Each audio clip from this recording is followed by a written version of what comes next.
शीर्षक जंगल की वह आवाज। घना जंगल था। इतने ऊंचे ऊंचे पेड़ की सूरज की रोशनी जमीन तक पहुंचते पहुंचते थक जाती थी। हवा में मिट्टी, पत्तों और पुराने रहस्यों की खुशबू घुली रहती थी। लोग कहते थे कि यह जंगल बोलता है, लेकिन कोई उसकी बात समझ नहीं पाया। उसी जंगल के किनारे बसे गांव में रहता था नील। नील को जंगल से डर नहीं लगता था।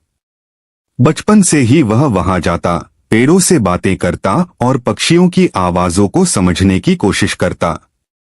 एक दिन गांव के बुजुर्गों ने चेतावनी दी, आज के बाद कोई भी जंगल के अंदर नहीं जाएगा।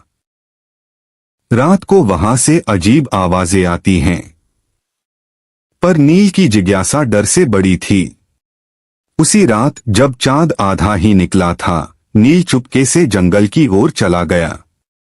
चारों तरफ सन्नाटा था, बस झींगुरों की आवाज और पत्तों की सरसराहट। तभी नील, किसी ने उसका नाम पुकारा। नील रुक गया। दिल तेज धड़कने लगा, लेकिन आवाज डरावनी नहीं थी, उसमें अपनापन था। कौन है? नील ने पूछा।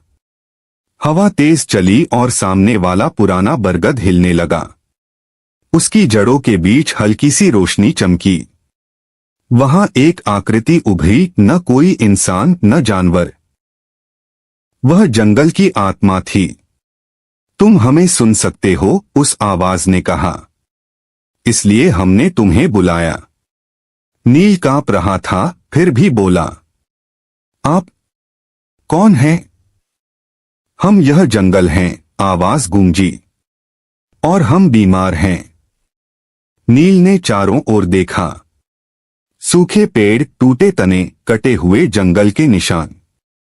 इंसानों ने आपको चोट पहुंचाई है, वह धीरे से बोला।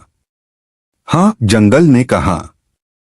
लेकिन हर इंसान एक जैसा नहीं होता। नील की आंखों में आंसू आ गए। मैं क्या कर सकता हूं? बरगद की जड़ों से एक छोटा सा बीज निकला। इसे बचा लो। जब तक यह जीवित रहेगा, जंगल जीवित रहेगा। अचानक तेज हवा चली, रोशनी बुझ गई और जंगल फिर से शांत हो गया। नील भागता हुआ गांव लौटा। उसने बीज को गांव के बीच में लगाया। रोज उसकी देखभाल की। धीरे धीरे गांव के लोग भी उसके साथ जुड़ गए। साल बीते। आज उसी जगह एक हरा भरा जंगल खड़ा है। पक्षी लौट आए हैं, नदियां फिर से बहने लगी हैं। और जब रात को हवा चलती है, तो जो ध्यान से सुनता है, वह अब भी एक आवाज सुन सकता है। धन्यवाद नील।